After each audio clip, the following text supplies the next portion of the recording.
Sejam todos bem-vindos. Na aula de hoje nós vamos tratar sobre um tópico importante dentro aqui da microbiologia, que é a patogenicidade bacteriana.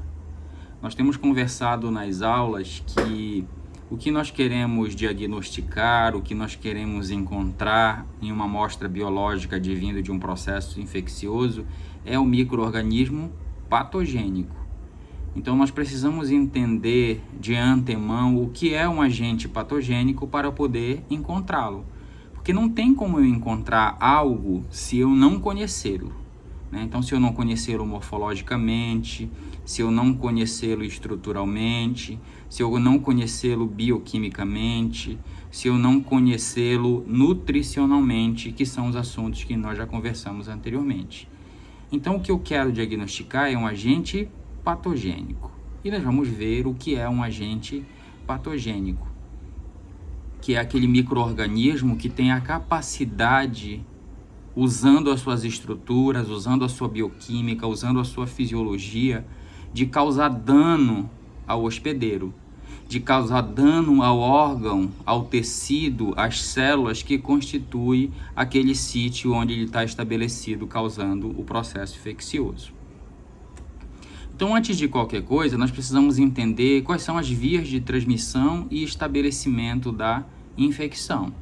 Nós somos um sistema aberto, ou seja, nós fazemos troca de energia e de matéria com o meio. Então, nós estamos em constante comunicação, em constante contato com o meio ambiente, que é de onde vêm esses micro-organismos que vão causar os processos infecciosos. Então, nós temos no nosso sistema, como ser humano, como sistema aberto, nós temos três principais portas de entrada. Então, nós temos o trato respiratório, nós temos o gastrointestinal e nós temos o gênito urinário. Essas três são portas importantíssimas de entrada de micro-organismos, né, que serão transmitidos. E de onde é que nós vamos obter esses micro-organismos? De onde é que eles serão transmitidos? De onde eles advêm? Esses micro-organismos, eles vêm do meio ambiente. Eu digo meio ambiente comunidade, né, que é o meio onde nós vivemos, ou meio ambiente outro hospedeiro. Então, eu posso ter um determinado micro-organismo e transmitir por uma outra pessoa. Então, o primeiro passo que eu tenho aqui é a transmissão. Após a transmissão, eu vou ter a colonização. Então, a colonização é quando eu como micro-organismo chego em um determinado ambiente e ali eu vou colonizar, ali eu vou me estabelecer. E após o estabelecimento, o que é que eu vou fazer? Eu vou me multiplicar. Então, eu chego no ambiente, eu me adapto àquele local. O que seria a adaptação? A competição com outros micro-organismos, se já existirem no sítio onde eu estou chegando, a adaptação a subverter resposta imunológica, a adaptação a questões ambientais como pH, como temperatura. E após esse momento, se eu tiver capacidade de me estabelecer lá, e aqui a gente já começa a ver uma questão de patogênese. Então, quem tem capacidade de se estabelecer em um determinado local, mesmo que esse local seja inóspito, eu já tenho um ponto positivo, eu já tenho um ponto na direção de ser um agente patogênico, porque eu consigo chegar em um determinado ambiente e subverter tudo o que está contra mim, vamos dizer assim, querendo me destruir. Então, quem consegue se adaptar já é um sério candidato a ser um agente patogênico.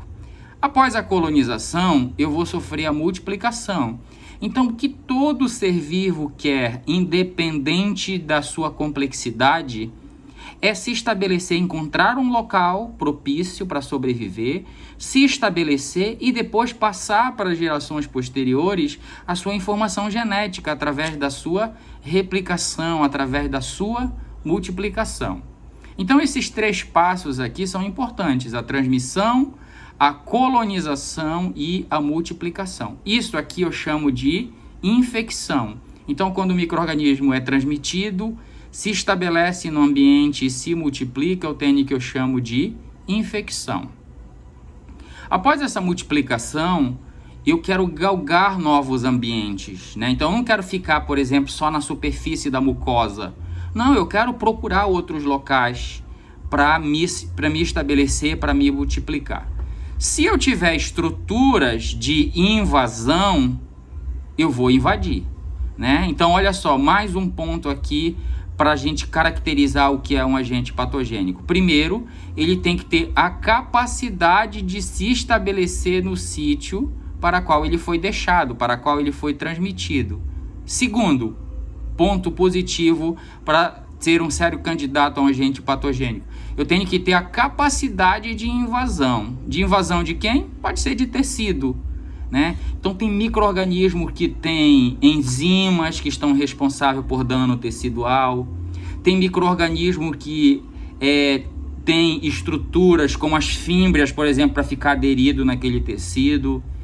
Tem micro-organismos que mudam a sua morfologia para invadir tecido. Fungo é especializado em fazer isso, né? Nós ainda não chegamos nos fungos, mas eu já adianto para vocês, os fungos patogênicos são fungos que têm capacidade de invasão tecidual. Então ele vai invadir o tecido e é lógico que nesse local vai ter uma resposta contrária, que é a resposta imunológica. E aí, por essa invasão, vai ocorrer, e pela resposta imunológica eu vou ter dano tecidual, né? É como se num determinado ambiente estivesse acontecendo uma guerra, e essa guerra é o embate entre dois lados. Quais são os dois lados aqui? Micro-organismo e sistema imunológico. É por isso que a gente diz que nos processos infecciosos, o dano tecidual, a destruição tecidual, tem o papel do sistema imunológico e tem o papel do micro-organismo. Então, a relação parasita-hospedeiro é importante para o dano tecidual, para a repercussão que vai causar naquele hospedeiro, que vai causar naquele órgão, naquele sítio onde o micro-organismo foi deixado. Após essas repercussões iniciais desse embate entre micro-organismo e sistema imunológico, após dano tecidual, é o que eu vou ver macroscopicamente, né? Que são os sintomas, sinais e sintomas. Então, quando é que aparecem os sinais e sintomas? Quando eu já tenho uma invasão do micro-organismo, quando eu já tenho um dano tecidual, aí eu vou começar a verificar os sinais e sintomas. Então esse aqui é o processo de transmissão e estabelecimento da infecção. A minha pergunta é aqui, é qualquer micro-organismo que vai conseguir fazer esse processo aqui, né? Chegar no sítio, colonizar, multiplicar, invadir, causar dano, até que apareçam os sinais e sintomas? Não é todo mundo. Não é todos os micro-organismos que têm capacidade. Quem vai fazer isso é o agente patogênico, aquele micro-organismo que tem os seus aparatos estruturais, os seus aparatos enzimáticos para conseguir estabelecer esta infecção. Então, por isso que quem faz isso é o agente patogênico. É por isso que é este o meu objeto de busca, o agente patogênico dentro da minha amostra biológica. Nós precisamos entender que a maioria dos micro-organismos, elas não são patogênicas, pelo contrário, né? Elas são benéficas. Então eu tenho a maioria, então aqui uma imagem didática para a gente tentar entender isso, ó, como uma pirâmide, onde a base da pirâmide, então a maioria dos micro-organismos, eles não são patogênicos, ou seja, eles não causam danos nenhum. E nós já falamos onde é que vive esses micro-organismos, né? De microbiota. Vive na pele, vive nas mucosas, nas superfícies.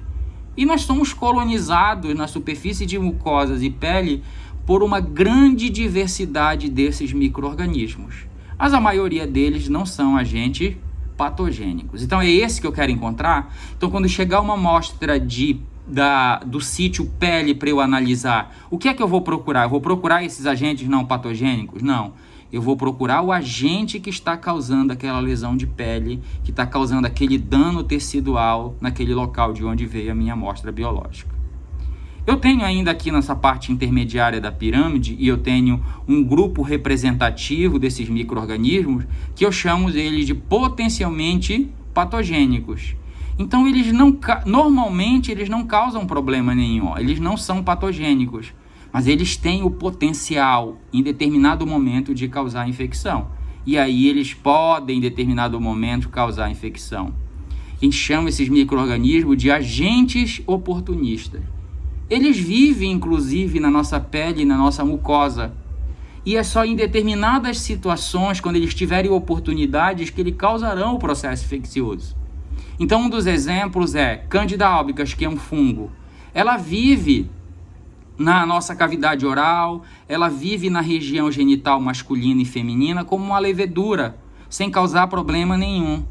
Até que ela tenha uma oportunidade, uma diminuição de microbiota, uma diminuição do sistema imunológico, e aí ela pode ter oportunidade. E qual é essa oportunidade? Ela vai se multiplicar, ela vai se expandir, ela vai procurar outros ambientes para se estabelecer. Então, nós já falamos no início que o micro-organismo, o que é que ele quer? Encontrar ambiente propício para se desenvolver e se multiplicar. E quando esse micro-organismo tiver oportunidade, ele vai fazer isso, tá? Eu não quero que vocês pensem no micro-organismo como um ser vivo pensante, né? Intencional. Então, ele não quer te causar o mal, ele quer sobreviver, ele quer se estabelecer, sobreviver e se multiplicar. É isso que o micro-organismo quer. Ele não sabe, na verdade, se ele está no ser humano ou se ele está no meio ambiente. Ele só consegue sentir o ambiente, se está propício ou não para ele se desenvolver.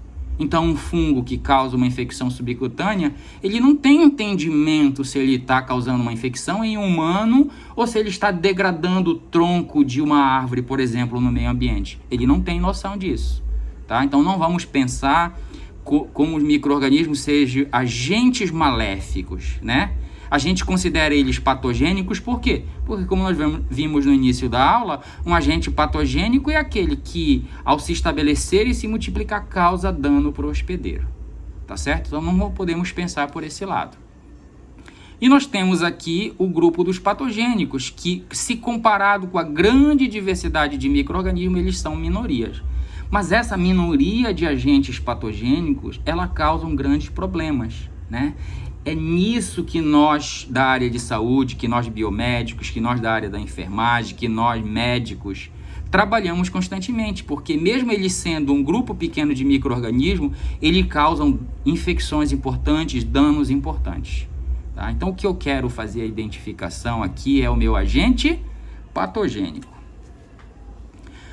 A maioria, como eu falei para vocês, a maioria dessas bactérias, elas não são patogênicas, né? Então, a maioria, e mesmo dentre esse pequeno grupo que são patogênicas, não esqueça que eu tenho um sistema imunológico altamente eficiente. Evolutivamente, ele foi moldado para defender de forma segura o meu corpo, o meu macrosistema. E nós temos normalmente, a maioria, como se fosse um iceberg, a maioria das infecções são infecções assintomáticas. São infecções que eu nem sequer tenho repercussão clínica. O micro-organismo chega no sítio, se estabelece, tenta se multiplicar, mas aí o sistema imunológico consegue debelar. E aí eu tenho uma infecção assintomática. Então, esses micro-organismos, os que não são patógenos, assim, bruscos, vamos dizer, que causam muito problemas na saúde pública, eles vão ser debelados com facilidade pelo sistema imunológico, e aí eu tenho uma infecção assintomática. Nós estamos vivendo atualmente essa questão que a gente está falando aqui. Então, do Covid-19, a maioria da infecção, 78%, 80% das infecções, elas são assintomáticas, ou seja, a pessoa entrou em contato com o vírus, mas não desenvolveu sintoma nenhum. O sistema imunológico foi eficiente e capaz de debelar a infecção. Qual é o problema? Que quando ele estiver se multiplicando lá, quando o meu sistema imunológico estiver entrando em ação, eu estou transmitindo e eu estou deixando algumas pessoas da minha comunidade, do meu meio ambiente, suscetíveis. Mas o nosso sistema imunológico, ele é altamente eficiente, desde que ele esteja naquele momento do contato com o micro-organismo funcionante, tá? Porque nós precisamos entender que o nosso sistema imunológico também ele varia. Eu tenho as doenças causadas por esses patógenos menos severas, que é aquelas que a gente está acostumado a ver no nosso dia a dia, né? Então, infecções mais simples, que a gente consegue tratar sem precisar ficar internado, sem precisar ir ao médico.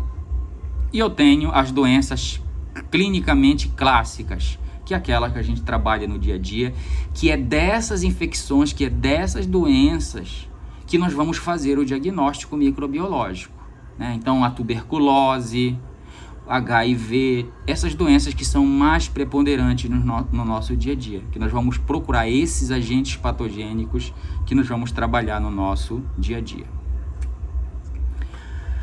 Nós estamos falando de patogenicidade bacteriana e nós vamos ver que a patogenicidade, nós já vimos então alguns pontos, o que caracteriza um agente patogênico.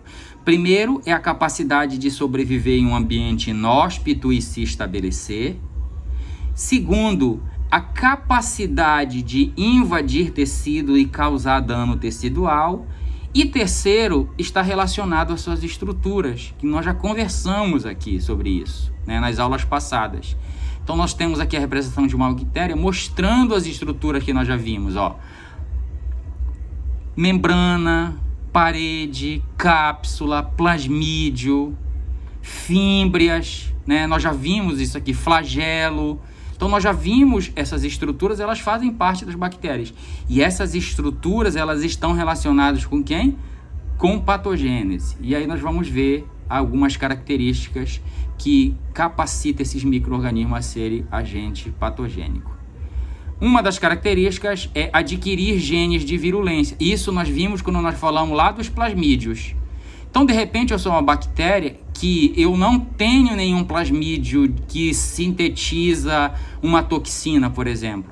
Mas se eu tiver a capacidade de adquirir, eu tenho potencial patogênico. Então, de repente, essa bactéria aqui não tinha esse plasmídio aqui, mas ela adquiriu de uma bactéria patogênica, agora ela ganha essa informação genética e passa a ser um agente patogênico. O que capacita também a ser um agente patogênico é a adaptação ambiental. Então, o que é a adaptação ambiental? É conseguir chegar naquele local e subverter uma resposta imunológica. É chegar naquele local e conseguir sobreviver a uma determinada temperatura, por exemplo. Então, se eu sou uma bactéria que vive no meio ambiente a 25 graus e agora eu sou inserido num sítio infeccioso, num pulmão, por exemplo, em que a temperatura é elevada, temperatura corporal 36, 37 graus, eu tenho que ter a capacidade de sobreviver naquele ambiente. Nós sabemos que quando ocorre um processo infeccioso, eu tenho aumento de temperatura corporal, que vai lá para 39, 40 graus. E se o micro-organismo não tiver a capacidade de sobreviver nessa temperatura, ele vai ser destruído. Então, quem tem capacidade, por exemplo, de adaptar a aumento de temperatura, é um candidato também, é um fator que propicia patogênese esse micro-organismo, e aí isso está aqui dentro da adaptação ambiental. Outra característica, motilidade. Nós estamos também falando aqui de uma estrutura que nós já conversamos, que é o flagelo. Então, quem tem flagelo, o micro-organismo que tem flagelo, que tem motilidade, ele tem capacidade de migrar de um ponto onde ele foi deixado para outro. Eu tenho falado isso para vocês na infecção urinária, por exemplo. Se eu deixo a Escherichia coli na porção distal da uretra, principalmente a uretra feminina, que é curta, e ele tem flagelo, ele consegue migrar e leva tempo para chegar na bexiga urinária, mas ele tem capacidade de migrar e chegar na bexiga urinária. Aí eu pergunto para vocês, quem tem flagelo, quem tem motilidade, está em vantagem em relação a quem não tem? É lógico que está. Então, se está potencializando, se está capacitando esse micro-organismo, está fazendo com que ele seja um sério candidato a ser um agente patogênico. A adesão celular, nós já vimos também qual é a estrutura que está relacionada com a adesão celular. Pile ou fímbrias. Então, o micro-organismo que é capaz de se aderir na superfície de um epitélio, ele está mais seguro lá, ele evita de ser lançado para o meio ambiente. Então, vamos imaginar um micro-organismo que tem fímbrias e que eu inalei, né? Entrou pelo meu trato respiratório superior. Alguns fatores da resposta imunológica inata, como o espirro, por exemplo, tosse, jogaria esse micro-organismo para fora. Mas se ele tiver essa estrutura fímbrias, ele vai se aderir no epitélio da mucosa do trato respiratório, e mesmo que alguns sejam lançados para fora pelo espirro, pela tosse, o que tiver essa estrutura vai estar aderido e vai permanecer lá nesse ambiente. Então ele fica preso lá e potencialmente daqui para frente ele vai se multiplicar e se estabelecer um processo infeccioso. A capacidade de obtenção de nutrientes, quando nós falamos de meio de cultura, nós vimos que os micro-organismos precisam de nutrientes, por isso nós conversamos de meio de cultura, por isso nós inventamos receitas nutricionais para cultivar esse micro-organismo in vitro, que é o nosso meio de cultura que nós conversamos. Então quem tem capacidade de obter nutrientes com facilidade, por exemplo, ou sintetizar o seu próprio nutriente, folato, por exemplo, que é o ferro que a gente está falando, é um micro-organismo mais capacitado a sobreviver em determinado ambiente. Imagina se esse micro-organismo é deixado num ambiente onde tem muito ferro, mas ele não tem a capacidade de obter esse nutriente. Ele vai morrer. Agora, quem tem essa capacidade vai conseguir permanecer lá, vai conseguir se estabelecer. Capacidade de sobreviver ao estresse oxidativo, as espécies reativas de oxigênio. Em algum momento nós já comentamos que as células do sistema imune, células fagocíticas, por exemplo, destrói os micro-organismos, né, engolfando ele e lançando sobre eles espécies reativas de oxigênio para destruir. Então, qual é a estrutura aqui que vai estar responsável por fazer com que esse micro-organismo sobreviva a essas espécies reativas de oxigênio? Pode ser o fugindo de dentro de uma célula do sistema imune, por exemplo, que é lá que o peróxido de hidrogênio, por exemplo, seria lançado. Então, quem tem essa capacidade está mais apto a sobreviver. Fungo faz muito bem isso. Cryptococcus neoformas, ele entra na célula fagocítica e sai a hora que ele quiser, vamos dizer assim. Então, antes que seja lançada uma substância oxidante para destruir ele, ele sai e vai reinfecta essa célula. Então isso significa sobreviver a esse estresse oxidativo. Muitos micro-organismos, principalmente os fungos, nós vamos ver que eles têm melanina aqui na superfície, né? Na parede celular eles depositam grânulos de melanina e isso está responsável pela sobrevivência contra esses agentes oxidantes, já que a melanina é uma barreira, já que a melanina é um agente oxidante. Evasão do sistema imune, que foi isso que eu já falei para vocês. Eu posso evadir do sistema imune. Eu posso, inclusive, manipular a célula fagocítica. Eu sou fagocitado, mas eu não sou destruído. Micobactéria e tuberculose faz muito bem isso. Ele entra na célula fagocítica, contudo, eles têm os seus mecanismos de não ser destruído por esse micro-organismo. Então, evasão ao sistema imune tem diversos patógenos, diversos micro-organismos, a maioria deles fazem evasão ao sistema imune. A capacidade de causar dano tecidual. Então, o que é que vai causar o dano tecidual? Pode ser uma invasão tecidual, pode ser o lançamento de substâncias para o meio, pode ser uma toxina, pode ser uma enzima que quebre, por exemplo, membrana. E qual é a membrana que ele vai quebrar? A do micro-organismo? Não, vai quebrar a membrana de quem? Da célula do tecido do ambiente onde esse micro-organismo se encontra. Tá? Então, tem diversas formas também de causar esse dano tecidual. E outra vertente também é a capacidade de invadir sistemicamente. Eu digo aqui para vocês que a maior preocupação da área de saúde é o micro-organismo chegar na corrente sanguínea. Porque se estiver na corrente sanguínea, ele vai estar em todos os órgãos, já que sangue, ele irriga, ele percorre, é uma rede que está intrincada em todos esses órgãos. E se o micro-organismo está presente, ele vai ser levado para diversos ambientes. E micro-organismos que causam infecção na corrente sanguínea, eles têm a capacidade de se estabelecer em diversos órgãos. Então, se ele cai na corrente sanguínea, eu tenho um grande perigo. E nós vamos trabalhar muito isso. Então, quando for solicitado uma hemocultura, eu quero verificar se no sangue tem a presença de micro-organismo. Se ele estiver no sangue, eu vou ter uma grande preocupação, porque esse micro-organismo pode se estabelecer em diversos locais, levando a uma síndrome, levando a um estabelecimento em diversos órgãos, a gente chama de sepse. E aí é mais difícil de eu manipular, de eu tratar, de eu conseguir retirar esse micro-organismo que agora está distribuído sistemicamente. Então, só para exemplificar para vocês aqui, como é que acontece, nós já falamos de estruturas, nós já falamos do que é um agente patogênico. Então, um micro-organismo que tem capacidade de invasão tecidual é a Salmonella e a Shigella. São micro-organismos que causam gastroenterites, ou seja, infecção em qual sítio? Gastrointestinal. Então, um dia que chegar uma coprocultura, uma cultura de fezes, os dois micro-organismos, tem vários, né? Mas o que eu vou pensar pode ser Salmonella e pode ser Shigella. Então, como é que aconteceria aqui? Primeiro, como nós vimos lá no início da aula, eu tenho uma célula microbiana, que no caso aqui é da Salmonella ou da Shigella, e que vive onde? No ambiente. Onde é que tem Salmonella? Tem Salmonella na água, né? Primeiro, fezes, né? Se essa água, se esse meio ambiente estiver contaminado com fezes, esse micro-organismo vai estar presente lá. Então, imagina aqui que é uma folha de alface contaminada com fezes e que nessas fezes tinha Salmonella. Então, essa Salmonella vai ser ingerida. Qual é a porta de entrada?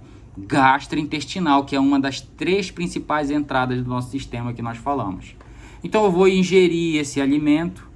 Esses micro-organismos, eles são altamente resistentes ao pH gástrico, né, do estômago. Alguns vão ser destruídos, mas alguns vão conseguir chegar lá nas células do epitélio gastrointestinal do intestino grosso. E não precisa de muitos.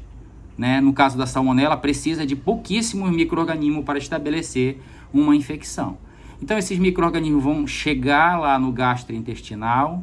Olha aí o que eles estão fazendo. Né? Estão retidos aqui no muco, que é uma forma de defesa das nossas mucosas. Mas eles vão ficar presos, mas ainda não vão ser destruídos. Eles vão utilizar as estruturas para fazer a sua aderência. Ó. Então, fizeram a aderência aqui na superfície do epitélio gastrointestinal. Né? E qual é a estrutura que faz aderência? Pile, fímbria, cápsula. Né? Então, essas estruturas que nós já conversamos, e por isso nós conversamos antes para poder chegar aqui nessa questão da patogenicidade. Então, eles vêm, fazem a sua adesão aqui na superfície e agora vão utilizar mais um mecanismo, mais uma característica que eles possuem, que é a capacidade de invadir tecido. Então, como é que ele vai invadir tecido? Ele vai lançar substâncias, ele vai induzir essas células aqui, que não são células fagocíticas, tá? São células de epitélio, de mucosa. Mas eles lançam substância e fazem com que essas células endocitose, fazem com que a célula modifique a sua estrutura e acabe levando eles para dentro da célula, que é o que a gente está vendo aqui na imagem. Então, se nós pudermos acompanhar, o A seria o quê? O processo de transmissão e de... Aqui ele está se estabelecendo, né? Aqui ele está se multiplicando. No B ele já está na multiplicação. No B ele já está expressando seus fatores de virulência, que é a adesão. E aqui no C expressando um segundo fator de virulência, que é a capacidade de invadir tecido. E a gente vê isso aqui em microscopia. Olha aí, assuntos que nós já vimos voltando aqui novamente. Essa aqui é a microscopia eletrônica de varredura. Então aqui nós vemos tudo isso aqui, essa parte azul, são as células de quem? Do epitélio gastrointestinal. E olha como ao lançarem substâncias, as células se modificam. Então lançam expansões citoplasmáticas e acabam fazendo com que esse micro-organismo penetre na célula. Então aqui o microscopista, o biomédico, o biólogo, ele foi muito feliz em pegar no momento em que a célula, olha, a Salmonella está entrando, né? Olha, metade está para dentro da célula e metade está para fora. Então aqui só para demonstrar para vocês a capacidade. É todo mundo que consegue fazer isso? Não. Só quem é capacitado, no caso aqui, é a Salmonella. E qual é a capacitação dela? Capacidade de sobreviver nesse ambiente inóspito, capacidade de se multiplicar, capacidade de se aderir, capacidade de invadir tecido. E aqui é demonstrado aqui também no outro tipo de microscopia, que é a microscopia eletrônica de transmissão, onde eu faço um corte, né? Não esqueça que aqui é um bacilo, ó. Eu estou vendo um bacilo aqui, só que o meu corte aqui é transversal. Cortei o bacilo bem ao meio, ó. Mas para mostrar o quê? Que essa célula aqui, ó, essa é a célula do epitélio, que está lançando essas expansões, e essas expansões acabam levando o micro-organismo para dentro do tecido. Então aqui está no processo inicial. e aqui a salmonela ou a shigella já está dentro do tecido.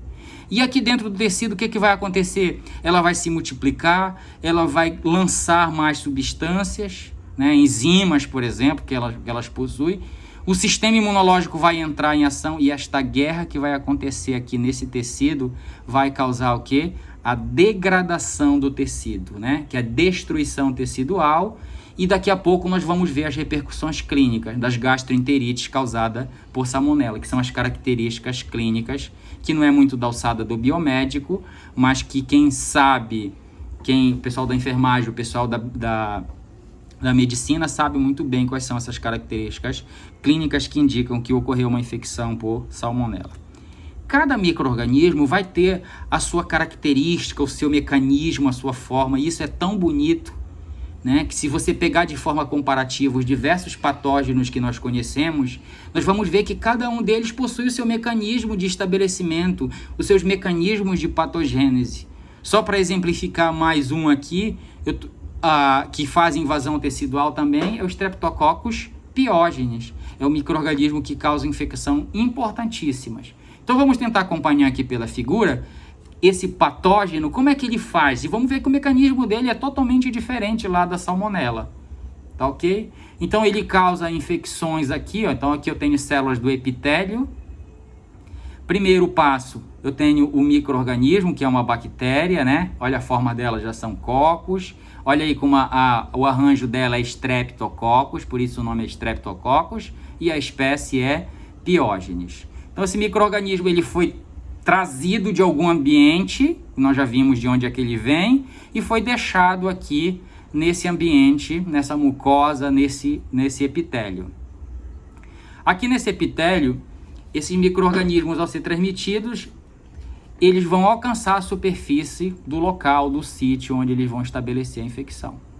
Chegaram aqui, eles têm que colonizar, eles têm que se multiplicar, o que é que eles estão fazendo aqui, e ele tem um fator de virulência, que é a produção de uma substância, que a gente chama de hialuronidase. Ele produz essa substância, sabe qual é a função dessa substância? Abrir os tecidos, ó, fazer com que haja um afrouxamento da adesão celular. Não esqueça que eu tenho células justapostas aqui, né? Uma encostadinha na outra. Só que quando o Streptococcus produz a hialuronidase, essas adesões celulares elas se afrouxam. E ao haver esse afrouxamento, olha o que vai acontecer. Eles vão invadir tecido mais profundos. Eles saem da superfície e vão para um tecido mais profundo. E aqui nesse tecido mais profundo, eles vão continuar se multiplicando. Eu pergunto para vocês, se está ocorrendo uma invasão de um micro-organismo, o meu sistema imunológico vai entrar em ação? Vai. Se está ocorrendo uma invasão, se ele está saindo de uma superfície, indo para um ambiente mais interno, é um ambiente diferente daqui da superfície. Ele tem que fazer as suas adaptações. Ele vai causar dano tecidual? Vai. Pelo embate da sua multiplicação, pela resposta imunológica, vai começar a ocorrer danos teciduais. E se tem danos teciduais, eu vou ter o quê? Rompimento, né, de microvasos. E quando tem um rompimento de um vaso, a destruição de um capilar, há o extravasamento de sangue, e eu preciso fazer o quê? O sistema de coagulação para não causar uma hemorragia. E aí ele se aproveita, olha como ele é engenhoso. O patógeno se aproveita e ele fica dentro do coágulo, ó. Agora ele já não está mais no tecido, ele está dentro do coágulo.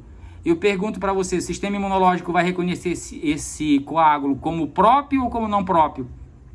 Vai reconhecer como próprio. O coágulo é formado por elementos próprios. E aí o micro-organismo está salvo aqui dentro desse coágulo. Aqui dentro desse coágulo ele vai permanecer por um tempo, o sistema imunológico não vai atacar. E aí chega o momento em que ele já se multiplicou, ele vai usar uma terceira cartada, um terceiro fator de patogênese, um terceiro fator de virulência, que é produzir uma substância que vai destruir esse coágulo. Ó, então vamos voltar aqui. Ó. Então, houve lesão do vaso, formou um coágulo, ele ficou aqui dentro do coágulo, protegido, né? Então, dentro desse coágulo, ele vai, em volta do patógeno, ele vai se multiplicar, mas chega um momento que ele não quer ficar só aqui, ele quer invadir novos tecidos, não é isso que eu falei para vocês? Independente se é patógeno ou não, todo ser vivo quer procurar novos ambientes. E aí ele produz uma terceira cartada, um terceiro fator de virulência, que é a produção de uma substância streptokinase. Streptokinase tem a função de desfazer coágulo sanguíneo. Então ele desfaz o coágulo, e ao desfazer o coágulo, agora ele vai para outros ambientes, para tecidos adjacentes, e ele pode inclusive cair onde? Na corrente sanguínea, já que esse vaso está aberto, este vaso está danificado, ele pode cair na corrente sanguínea. E nós acabamos de falar, micro-organismo na corrente sanguínea é extremamente perigoso, porque se ele conseguir se estabelecer em outros órgãos, outros locais, ele vai causar um grande problema. Tá? Então aqui é o que eu queria deixar para vocês sobre a patogenicidade bacteriana.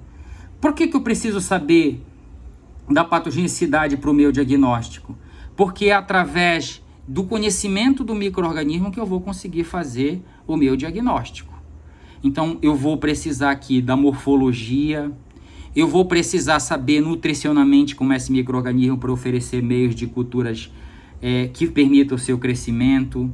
Eu preciso conhecer esses fatores de virulência, porque de repente eu posso testar a presença de uma determinada substância. Então, por exemplo, aqui eu poderia verificar se tem a streptokinase, e aí seria a característica de quem? Do Streptococcus. Tá? Então, a parte bioquímica, o conhecimento também é importante. Isso aqui é belo demais, cada micro-organismo vai ter os seus fatores de virulência. Se nós formos olhar para outros patógenos, e o que eu peço para vocês é que não fiquem só nesses dois micro-organismos.